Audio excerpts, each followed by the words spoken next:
ਧੰਨ ਵਾਹਿਗੁਰੂ ਜੀਓ।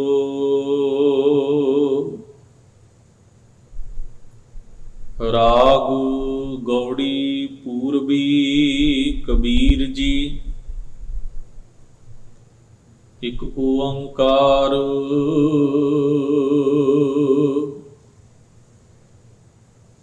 ਸਤਿਗੁਰ ਪ੍ਰਸਾਦ।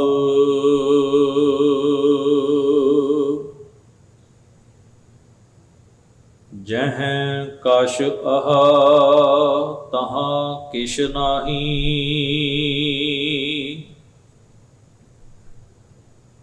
ਪੰਚ ਤਤ ਤਹ ਨਾਹੀ। ਈੜਾ ਪਿੰਗੁਲਾ ਸੁਖ ਮਨ ਬੰਦੇ।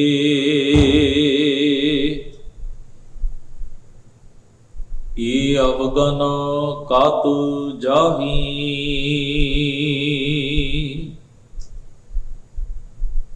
ਤਾਗਾ ਟੂਟਾ ਗਗਨ ਬਿਨਸ ਗਿਆ। ਤੇਰਾ ਬੋਲਤ ਕਹਾਂ ਸਮਾਈ। ਇਹ ਸੰਸਾਰ ਮੋਕੋ ਅਨ ਦਿਨ ਵਿਆਪੈ। ਮੋਕੋ ਕੋ ਨ ਕਹੈ ਸਮਝਾਈ। ਰਹਾ ਜਹਾਂ ਬਰ ਭੰਡ ਪਿੰਡ ਤਹ ਨਾਹੀ। ਰਚਨਹਾਰ ਤਹ ਨਾਹੀ। ਜੋੜਨਹਾਰੋ ਸਦਾ ਅਤੀਤਾ। ਇਹ ਕਹੀਐ ਕਿਸ ਮਾਹੀ।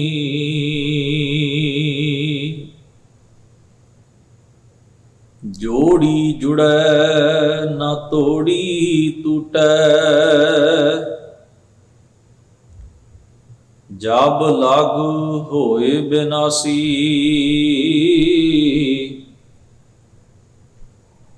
ਕਾਕੂ ਠਾਕੁਰ ਕਾਕੂ ਸੇਵਕ।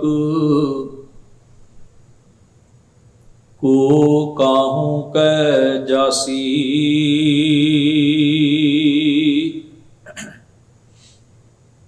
ਕਹੋ ਕਬੀਰ ਲਿਵ ਲਾਗ ਰਹੀ ਹੈ। ਜਹਾਂ ਬਸੇ ਦਿਨ ਰਾਤੀ।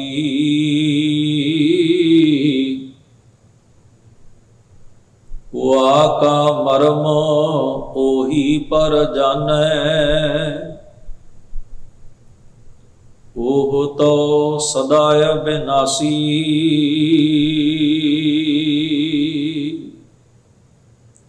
ਵਾਹਿਗੁਰੂ ਜੀ ਕਾ ਖਾਲਸਾ ਵਾਹਿਗੁਰੂ ਜੀ ਕੀ ਫਤਿਹ। ਦੀਨ ਦੁਨੀ ਦੇ ਮਾਲਕ ਗਰੀਬ ਨਵਾਜ ਸਤਿਗੁਰੂ ਧੰਨ ਧੰਨ ਗੁਰੂ ਗ੍ਰੰਥ ਸਾਹਿਬ ਸਤਿਗੁਰੂ ਸੱਚੇ ਪਾਤਸ਼ਾਹ ਦੇ ਪਾਵਨ ਦਰਬਾਰ ਦੀਆਂ ਹਾਜ਼ਰੀਆਂ ਭਰ ਰਹੀ ਗੁਰੂ ਸਵਾਰੀ ਸਾਧ ਸੰਗਤ ਜੀਓ।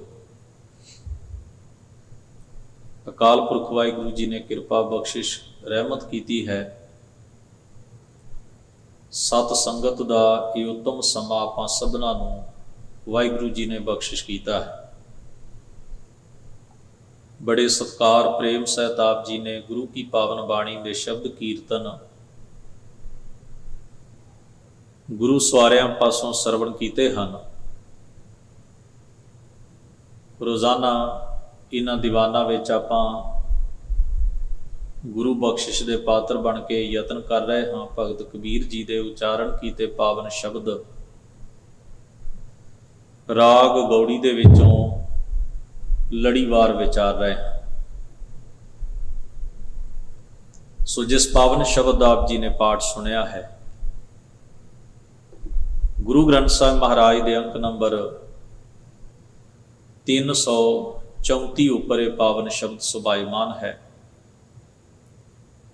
ਸੰਖੇਪ ਮੰਗਲਾਚਰਨ ਸ਼ਬਦ ਉੱਪਰ ਦਰਜ ਹੈ, ਇੱਕ ਓੰਕਾਰ ਸਤਿਗੁਰ ਪ੍ਰਸਾਦ। ਇੱਕ ਹਿੰਦਸੇ ਤੋਂ ਭਾਵ ਹੈ ਉਹ ਪਰਿਪੂਰਨ ਪਰਮੇਸ਼ਰ ਵਾਹਿਗੁਰੂ ਇੱਕ ਹਸਤੀ ਹੈ। ਉਹ ਕੋਈ ਖੰਡਿਤ ਹਸਤੀ ਨਹੀਂ ਹੈ ਜਿਸ ਨੂੰ ਕਈ ਹਿੱਸਿਆਂ ਵਿੱਚ ਵੇਖਿਆ ਜਾਏ। ਉਹ ਆਪਣੇ ਆਪ ਵਿੱਚ ਇੱਕ ਮੁਕੰਮਲ ਹਸਤੀ ਹੈ, ਜਿਹੜੀ ਕੁੱਲ ਕਾਇਨਾਤ ਦੀ ਸਿਰਜਕ ਵੀ ਹੈ, ਪਾਲਕ ਵੀ ਹੈ, ਘਾਲਕ ਵੀ ਹੈ, ਇੱਕ ਰੂਪ ਔਰ ਇੱਕ ਜੋਤ। ਹਰ ਜਗ੍ਹਾ ਦੇ ਉੱਤੇ ਉਹ ਪਰਮੇਸ਼ਰ ਵਾਹਿਗੁਰੂ ਆਪ ਵਿਆਪਕ ਹੈ। ਸਦੀਵ ਕਾਲ ਉਸ ਵਾਹਿਗੁਰੂ ਦੀ ਹਸਤੀ ਕਾਇਮ ਰਹਿਣ ਵਾਲੀ ਹੈ। ਸੱਚੇ ਗੁਰੂ ਦੀ ਬਖਸ਼ਿਸ਼ ਗੁਰੂ ਦੇ ਅਨੁਭਵ ਨਾਲ ਇਕਸੁਰ ਹੋ ਕੇ ਉਸ ਦੀ ਸੋਝੀ ਜੀਵਨ ਹੁੰਦੀ ਹੈ। ਸ਼ਬਦ ਦਾ ਸਿਰਲੇਖ ਹੈ ਰਾਗ ਗੌੜੀ ਪੂਰਬੀ ਕਬੀਰ ਜੀ। ਕਬੀਰ ਜੀ ਦਾ ਇਹ ਸ਼ਬਦ ਗੌੜੀ ਦੀ ਕਿਸਮ ਹੈ ਪੂਰਬੀ, ਔਰ ਇਸ ਪੂਰਬੀ ਸ਼ਬਦ ਦੇ ਪੈਰ ਵਿੱਚ ਇੱਕ ਹਿੰਦਸਾ ਹੈ। ਇੱਕ ਇਸ ਦਾ ਭਾਵ ਹੈ ਇਸ ਨੂੰ ਸੁਰ ਅਤੇ ਤਾਲ ਨਾਲ ਸੰਬੰਧਿਤ ਪਹਿਲੇ ਘਰ ਵਿੱਚ ਗਾਇਆ ਜਾਣਾ ਹੈ। ਖੈਰ, ਅਸੀਂ ਸ਼ਬਦ ਦੇ ਉਪਦੇਸ਼ ਵੱਲ ਨੂੰ, ਵਿਚਾਰ ਵੱਲ ਨੂੰ ਤੁਰਦੇ ਹਾਂ। ਭਗਤ ਜੀ ਨੇ ਫਰਮਾਇਆ, ਕਹਿਣ ਲੱਗੇ, ਇੱਕ ਤਬਦੀਲੀ ਮੇਰੇ ਅੰਤਰਾਤਮੇ ਵਿੱਚ ਵਾਪਰੀ ਹੈ। ਮੈਂ ਖੁਦ ਆਪਣੇ ਆਪ ਉੱਤੇ ਹੈਰਾਨ ਹਾਂ ਕਿ ਏਡੀ ਵੱਡੀ ਬਖਸ਼ਿਸ਼ ਮੇਰੇ ਉੱਤੇ ਕਿਵੇਂ ਹੋ ਗਈ। ਮੈਂ ਇਹ ਹੈਰਾਨੀ ਇਸ ਕਰਕੇ ਭਗਤ ਜੀ ਕਹਿੰਦੇ ਨੇ ਜ਼ਾਹਰ ਕਰਦਾ ਕਿ ਮੈਨੂੰ ਲੱਗਦਾ ਹੈ ਕਿ ਮੇਰੀ ਕੋਈ ਏਡੀ ਵੱਡੀ ਘਾਲਣਾ ਨਹੀਂ ਹੈ ਜਿੰਨੀ ਵੱਡੀ ਬਖਸ਼ਿਸ਼ ਉਸ ਵਾਹਿਗੁਰੂ ਨੇ ਮੈਨੂੰ ਅਤਾ ਕੀਤੀ।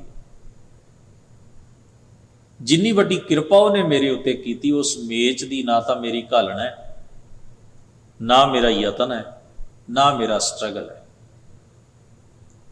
ਭਾਵ ਮੇਰੀ ਘਾਲਣਾ ਤੋਂ, ਮੇਰੇ ਸੰਘਰਸ਼ ਤੋਂ, ਮੇਰੀ ਕਮਾਈ ਤੋਂ, ਮੇਰੇ ਯਤਨ ਤੋਂ ਕਿਤੇ ਵਡੇਰੀ ਬਖਸ਼ਿਸ਼ ਉਸ ਵਾਹਿਗੁਰੂ ਨੇ ਮੇਰੇ ਉੱਤੇ ਕੀਤੀ ਹੈ। ਇਸ ਨੂੰ ਮੈਂ ਉਸ ਦੀ ਦਇਆ ਆਖਦਾ, ਇਸ ਦੀ ਅਨਾਇਤ ਆਖਦਾ, ਉਸ ਦੀ ਕਿਰਪਾ ਕਹਿੰਦਾ। ਆਮ ਸਧਾਰਨ ਜੀਵਨ ਵਿੱਚ ਅਸੀਂ ਨਿੱਕੇ ਜਿਹੇ ਯਤਨ ਨੂੰ ਵੱਡਾ ਕਰਕੇ ਦੱਸਣ ਦੀ ਕੋਸ਼ਿਸ਼ ਕਰਦੇ ਹਾਂ। ਅਸੀਂ ਆਪਣੇ ਜੀਵਨ ਦੀ ਹਰ ਪ੍ਰਾਪਤੀ ਦੇ ਲਈ ਆਪਣੇ ਆਪ ਨੂੰ ਕ੍ਰੈਡਿਟ ਦਿੰਦਿਆਂ ਹੋਇਆਂ ਕਹਿੰਦੇ ਹਾਂ, ਜੇ ਅਸੀਂ 10% ਯਤਨ ਕੀਤਾ ਤੇ ਅਸੀਂ ਉਹਨੂੰ 25 ਦੱਸਦੇ ਹਾਂ, 25 ਨੂੰ ਅਸੀਂ 100 ਦੱਸਦੇ ਹਾਂ। ਵੀ ਸਾਡੇ ਜਿਹੜੇ 10% ਯਤਨ ਨੇ ਉਹ 25% ਹੋ ਜਾਂਦੇ ਨੇ ਸਾਡੇ ਕਹਿਣ ਵਿੱਚ, ਕਿਉਂਕਿ ਸਾਡੀ ਇੱਛਾ ਹੁੰਦੀ ਹੈ ਵੀ ਹਰ ਇੱਕ ਚੰਗੇ ਕੰਮ ਦਾ ਕ੍ਰੈਡਿਟ ਮੈਨੂੰ ਜਾਏ। ਮੈਂ ਦੱਸਾਂ ਵੀ ਜੇ ਮੈਂ ਨਾ ਹੁੰਦਾ, ਮੇਰਾ ਯਤਨ ਨਾ ਹੁੰਦਾ, ਮੇਰੀ ਘਾਲਣਾ ਨਾ ਹੁੰਦੀ, ਮੇਰਾ ਸਟਰਗਲ ਨਾ ਹੁੰਦਾ, ਤੇ ਮੈਂ ਇੱਥੋਂ ਤੱਕ ਨਾ ਪਹੁੰਚਦਾ। ਠੀਕ ਹੈ, ਮਨੁੱਖ ਆਪਣੀ ਸਲਾਹੀਅਤ ਚਾਹੁੰਦਾ ਹੈ, ਆਪਣੀ ਸਿਫਤ ਵੀ ਚਾਹੁੰਦਾ ਹੈ। ਉਹ ਚਾਹੁੰਦਾ ਹੈ ਦੂਜਾ ਮੈਨੂੰ ਸ਼ਾਬਾਸ਼ ਦੇ, ਐਪਰੀਸ਼ੀਏਟ ਕਰੇ। ਪਰ ਕਈ ਵਾਰ ਉਹ ਸ਼ਾਬਾਸ਼, ਉਹ ਸਤਿਕਾਰ ਜੋ ਇਵਜ਼ ਵਿੱਚ ਸਾਨੂੰ ਮਿਲਦਾ ਵੀ ਵਾਹ ਵਾਹ ਤੁਸੀਂ ਬਹੁਤ ਵਧੀਆ ਕੀਤਾ,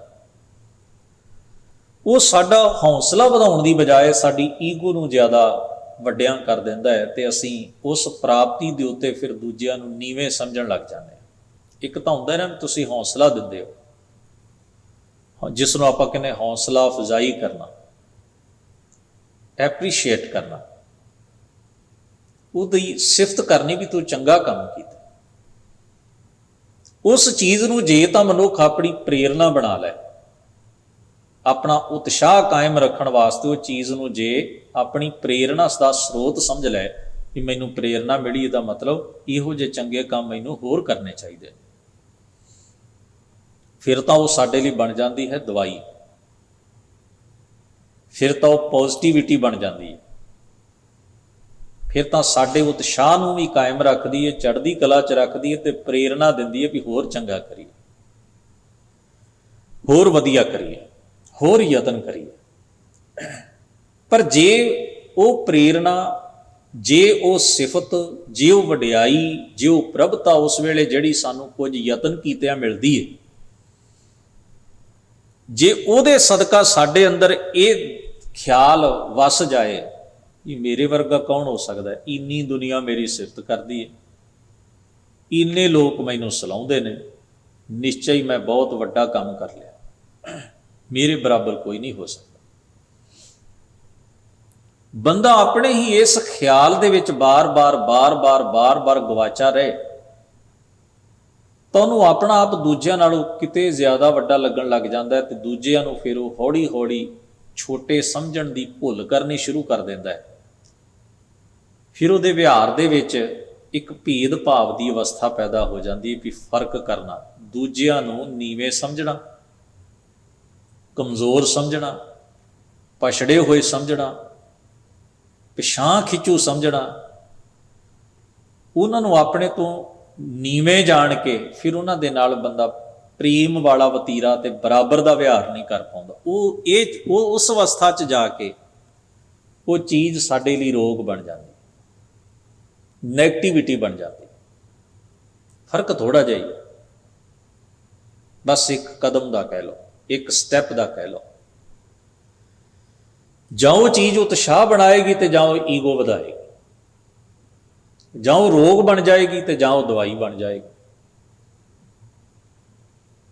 है उलझन, छोटी जी उलझन जे सुलझ जाए मन के पद्धर, जे बंदा इन्नी दानाई ते इन्नी सोझी का मालक हो जाए तो वह कारज रास भी हो जाता है। तो जे वह सोझी का पल्ला छड्ड के केवल हौमे नूं वधाउण दा राह अख्तियार कर ले, चुन ले, तो वह गुमराह भी हो जाता। फिर वो हर एक कोलों वडियाई चाहुंदा, फिर भावें वो कुछ करे जां ना करे, फिर उसकी इच्छा की हुंदी है, वडियाई लो, रिस्पैक्ट लो, दुनिया तो शाबाश इकट्ठी करो। फिर हर चीज़ की वो दुकान खोल के बह जाता है, मैं आ कीता, मैं वो कीता, मैं करदा, मैं वो करदा।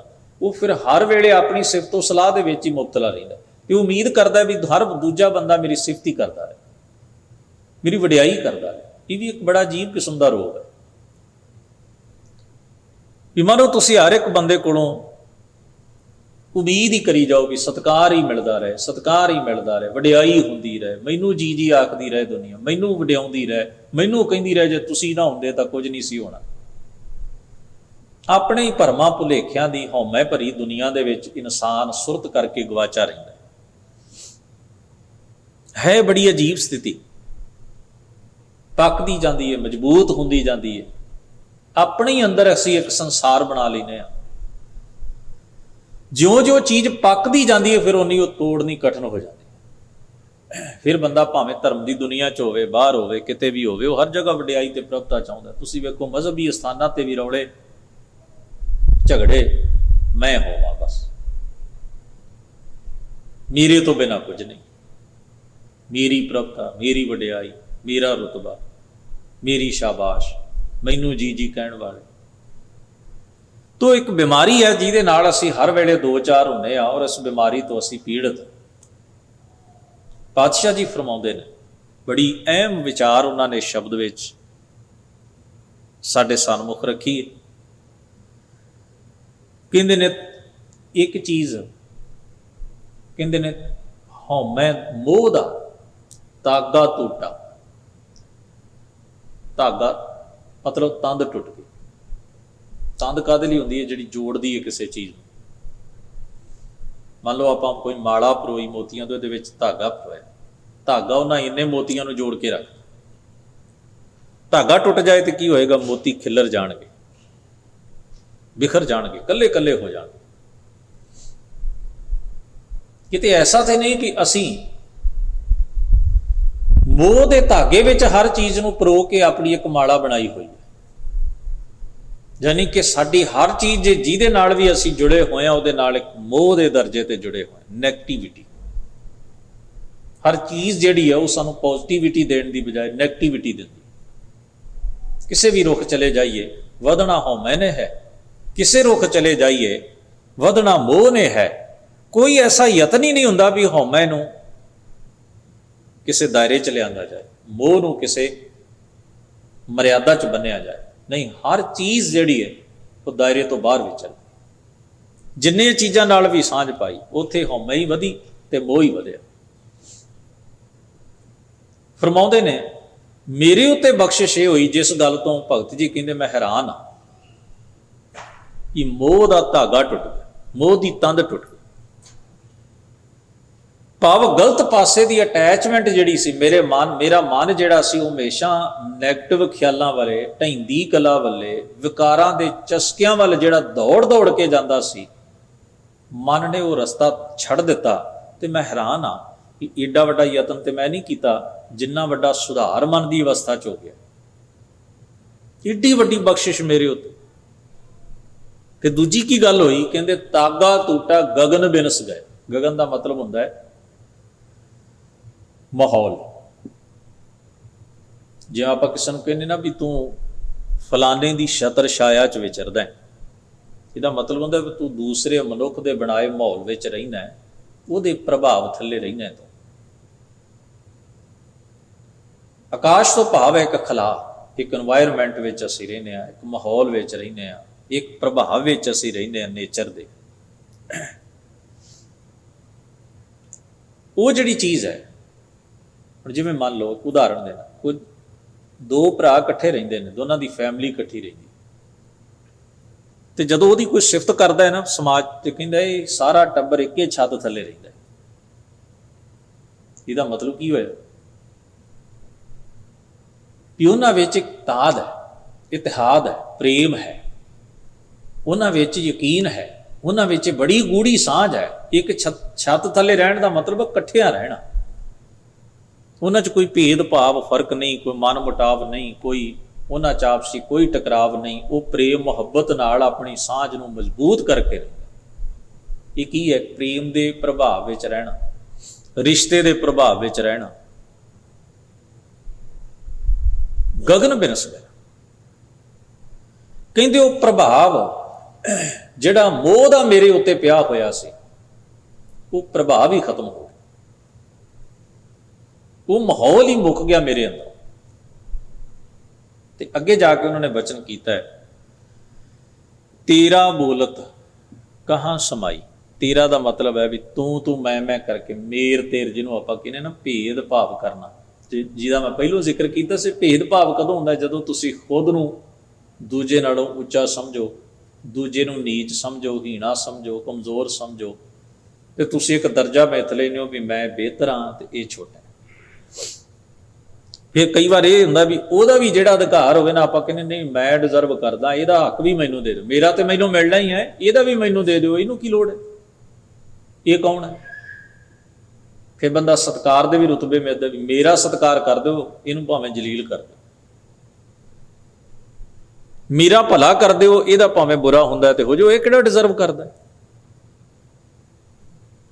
ਹਉ ਸੂਰਾ ਪ੍ਰਧਾਨ ਹੋ ਕੋ ਨਾ ਹੀ ਮੁਝੈ ਸਮਾਨੀ, ਜੋ ਬਨਵੰਤ ਅਚਾਰ ਕੁਲੀਨਾ ਮਨ ਮੈਂ ਹੋਏ ਗੁਮਾਨੀ।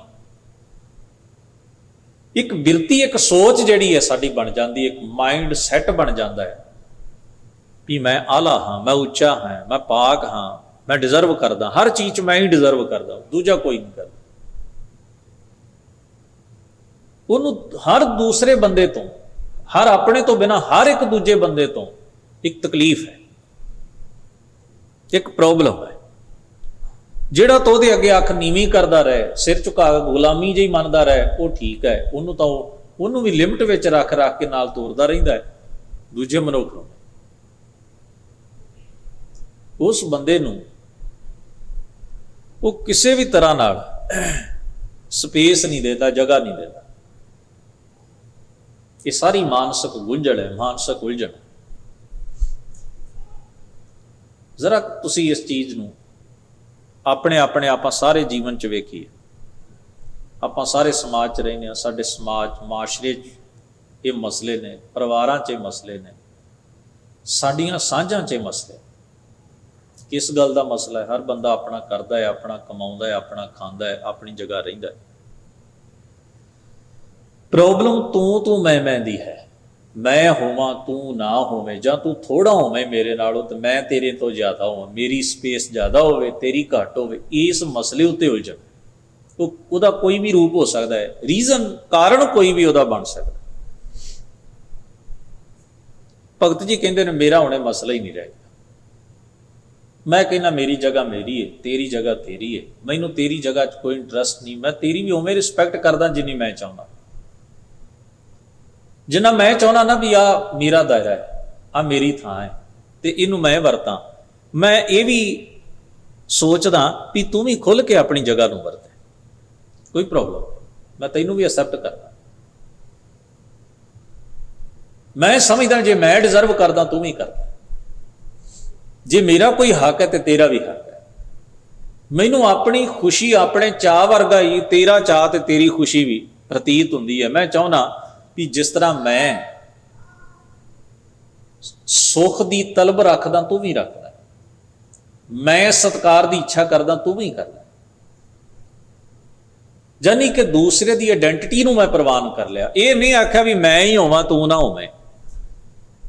हौमे दा मेर तेर दा जिहड़ा रौला है वो है नहीं भगत के जीवन में, साडे जीवन च, क्योंकि असी अपनी हौमे च, असी अपने एनवायरमेंट च जीने, जिथे मैं ही मैं हाँ, दूजा कोई है ही नहीं।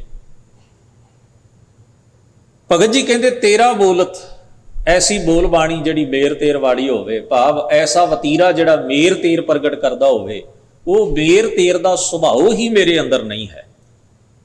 तो ये जिहड़ी बख्शिश है भी मोह की तंद टुट गई, वो नैगेटिविटी का माहौल जिहड़ा अंदरों खत्म हो गया, मेर तेर का प्रभाव मुक गया।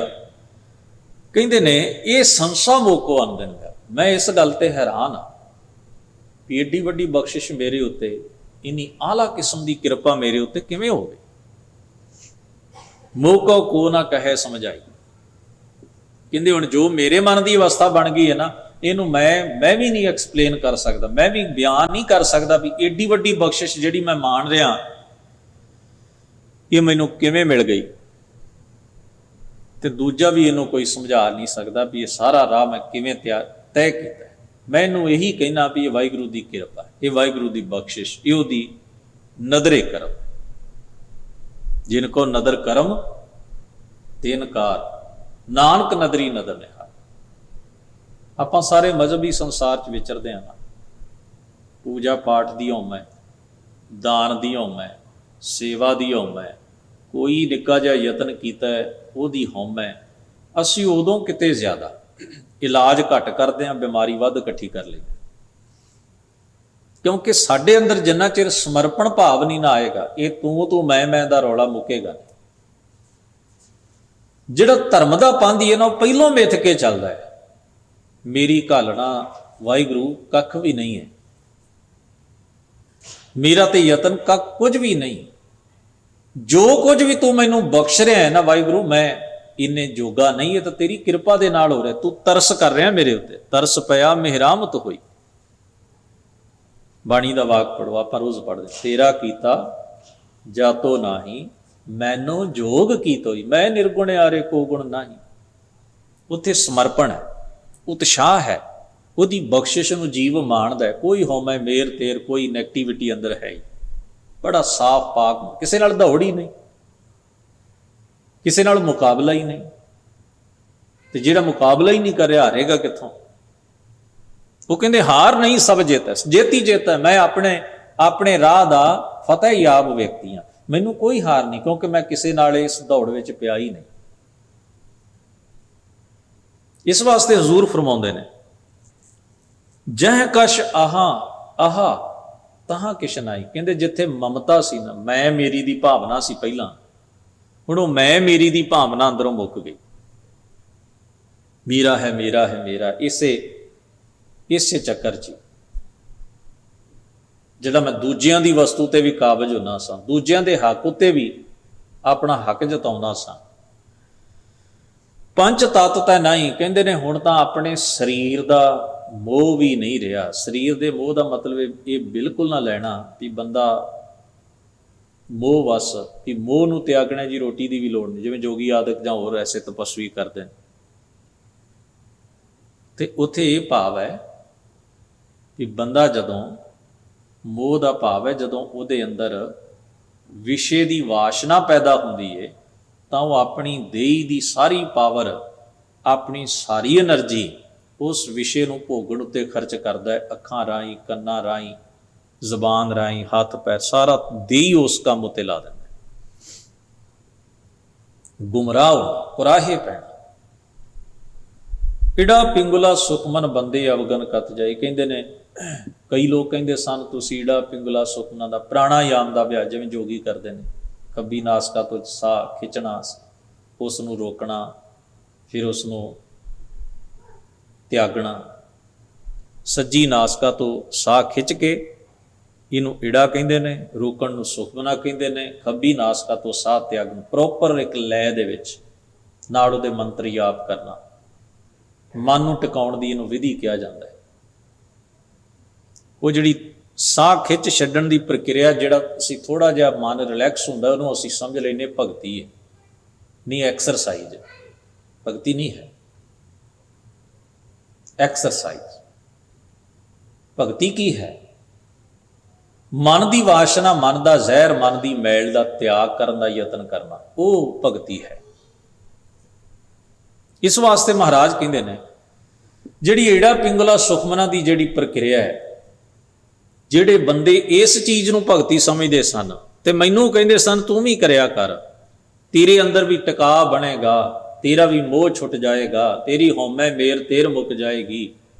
ਕਹਿੰਦੇ ਮੈਨੂੰ ਤਾਂ ਇਹ ਕਰਨ ਦੀ ਲੋੜ ਹੀ ਨਹੀਂ, ਇਹ ਅਵਗਨ ਕਤੇ ਕੋਝਾ ਜਿਹਾ ਕੰਮ ਪਤਾ ਨਹੀਂ ਕਿੱਧਰ ਚਲਾ ਗਿਆ, ਇਹਦੀ ਵੀ ਮੈਨੂੰ ਲੋੜ ਜੀ ਨਹੀਂ ਪਾਸੀ, ਮੇਰਾ ਤਾਂ ਉਹਦੀ ਬਖਸ਼ਿਸ਼ ਨਾਲ ਉਵੇਂ ਹੀ ਸਰ ਗਿਆ।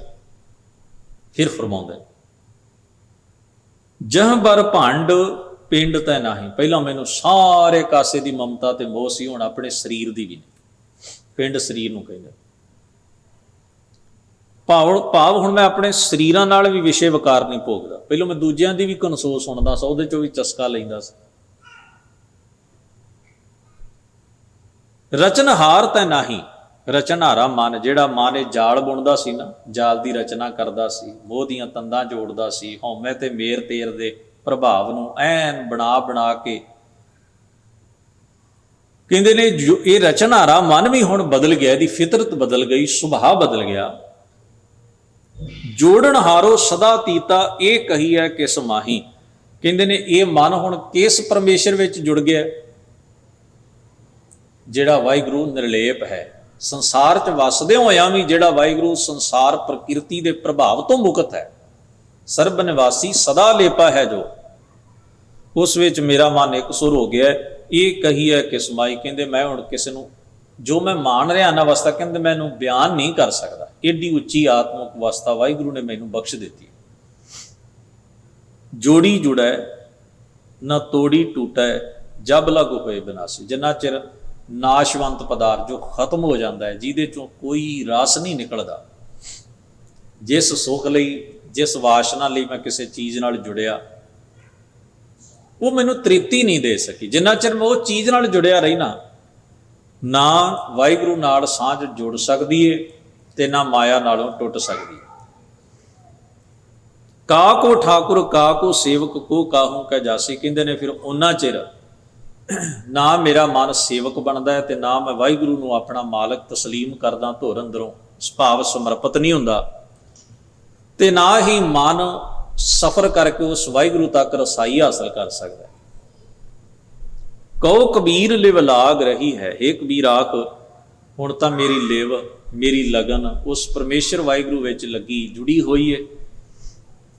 ਜਹਾਂ ਬਸੇ ਦਿਨ ਰਾਤੀ। ਮਨ ਹੁਣ ਜਿੱਥੇ ਦਿਨ ਰਾਤ ਵਸਦਾ ਹੈ ਨਾ, ਉਹ ਕਿਹੜੀ ਜਗ੍ਹਾ ਹੈ?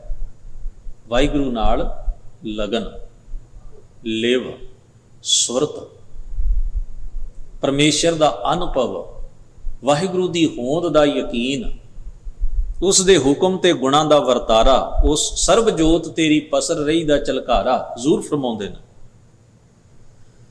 ਵਾ ਕਾ ਮਰਮ ਉਹੀ ਪਰ ਜਾਣਾ ਹੈ। ਉਹ ਵਾਹਿਗੁਰੂ ਕੈਸਾ ਹੈ ਇਹ ਭੇਤ ਉਹ ਖੁਦ ਹੀ ਜਾਣਦਾ ਹੈ। ਵਾਹਿਗੁਰੂ ਕਿੰਨਾ ਬੇਅੰਤ ਹੈ, ਇਸ ਭੇਤ ਨੂੰ ਉਹ ਖੁਦ ਜਾਣਦਾ। ਮੈਂ ਇਹ ਬਿਆਨ ਕਰ ਨਹੀਂ ਤੁਰਿਆ ਵੀ ਮੈਂ ਪਰਮੇਸ਼ਰ ਨੂੰ ਜਦੋਂ ਜਾਣਾਂਗਾ ਤਾਂ ਮੈਂ ਐਕਸਪਲੇਨ ਕਰ ਕਰਕੇ ਦੁਨੀਆ ਨੂੰ ਦੱਸਾਂਗਾ ਲਓ ਮੈਂ ਜਾਣ ਲਿਆ, ਮੈਂ ਇੰਨਾ ਗਿਆਨੀ ਹਾਂ। ਕਹਿੰਦੇ ਨਹੀਂ, ਮੈਂ ਇਹ ਕਹਿਣਾ ਉਹ ਬੇਅੰਤ ਤੋਂ ਬੇਅੰਤ ਹੈ, ਅਪਾਰ ਤੋਂ ਅਪਾਰ, ਪਰੇ ਤੋਂ ਪਰੇ, ਪਰੇ ਹੀ ਤੇ ਪਰੇ, ਅਪਰੇ ਅਪਾਰ ਪਰ। ਤੇ ਉਹ ਕਿੰਨਾ ਵੱਡਾ ਇਹ ਭੇਤ ਉਹ ਖੁਦ ਹੀ ਜਾਣਦਾ। ਮੈਂ ਉਹਦਾ ਭੇਤ ਦੱਸਣ ਵਾਸਤੇ ਯਤਨ ਨਹੀਂ ਕਰ ਰਿਹਾ, ਮੈਂ ਤਾਂ ਉਹਦੀ ਵਡਿਆਈ 'ਚ ਇੱਕ ਸੁਰ ਹੋ ਰਿਹਾ। ਉਹ ਆ ਕਾ ਮਰਮ ਉਹੀ ਪਰ ਜਾਣੈ, ਉਹ ਤਾਂ ਸਦਾ ਵਿਨਾਸ਼ੀ। ਇਹ ਨਾ ਕਹਿ ਸਕਦਾ ਉਹ ਨਾਸ਼ ਨਹੀਂ ਜੀ ਹੁੰਦਾ। ਉਹ ਆਦ ਸੱਚ ਹੈ, ਜੁਗਾਦ ਸੱਚ ਹੈ ਵੀ ਸੱਚ ਹੈ, ਨਾਨਕ ਹੋਸੀ ਵੀ ਸੱਚ। ਉਹ ਸਦੀਵ ਕਾਲ ਸੱਚ ਹੈ, ਨਾ ਉਹ ਮਿਟਦਾ ਹੈ ਨਾ ਉਹ ਖਤਮ ਹੁੰਦਾ ਹੈ, ਨਾ ਉਹ ਮਰੈ ਨਾ ਹੋਵੈ ਸੋਗ, ਦੇਂਦਾ ਰਹਿ ਨਾ ਚੂਕੈ ਭੋਗ।